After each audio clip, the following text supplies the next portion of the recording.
BRS పార్టీకి shock తగిలింది. ఆ పార్టీ జగిత్యాల ఎమ్మెల్యే గులాబీ పార్టీ ముఖ్య నేత కవితకు అత్యంత సన్నిహితుడు డాక్టర్ మాకునూరి సంజయ్ కుమార్ కాంగ్రెస్ పార్టీలో చేరారు. సీఎం రేవంత్ రెడ్డి నిన్న హైదరాబాద్లోని జూబ్లీ హిల్స్ లో తన నివాసంలో మంత్రి పొంగులేటి శ్రీనివాస్ రెడ్డి, సలహాదారు వేం నరేందర్ రెడ్డి సమక్షంలో ఆయనకు కాంగ్రెస్ కండువా కప్పి పార్టీలోకి ఆహ్వానించారు. 2014లో టీఆర్ఎస్ అభ్యర్థిగా పోటీ చేసి కాంగ్రెస్ సీనియర్ నేత జీవన్ రెడ్డి చేతిలో ఓడిపోయిన సంజయ్ కుమార్ ఆ తర్వాత జరిగిన 2 ఎన్నికల్లోనూ అంటే 2018, 2023లో వరుసగా ఆయనపై విజయాలు సాధించారు.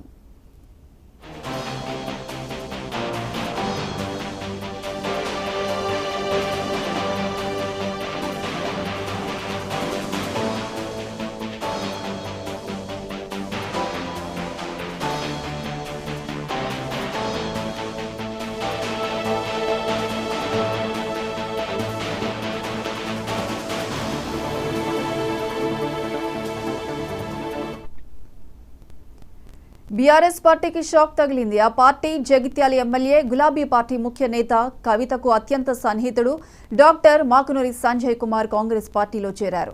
సీఎం రేవంత్ రెడ్డి నిన్న హైదరాబాద్లోని జూబ్లీ హిల్స్ తన నివాసంలో మంత్రి పొంగులేటి శ్రీనివాస్ రెడ్డి, సలహాదారు వేం నరేందర్ రెడ్డి సమక్షంలో ఆయనకు కాంగ్రెస్ కండువా కప్పి పార్టీలోకి ఆహ్వానించారు.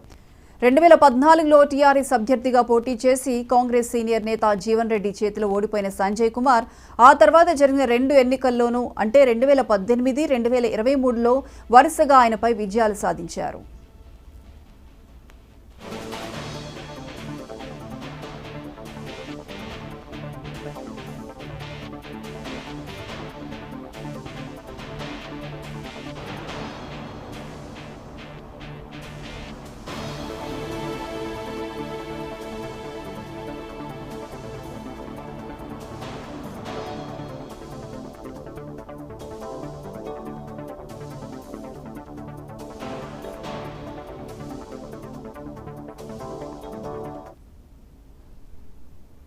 ప్రధాని నరేంద్ర మోడీ మీడియాతో మాట్లాడుతున్నారు. లైవ్ ద్వారా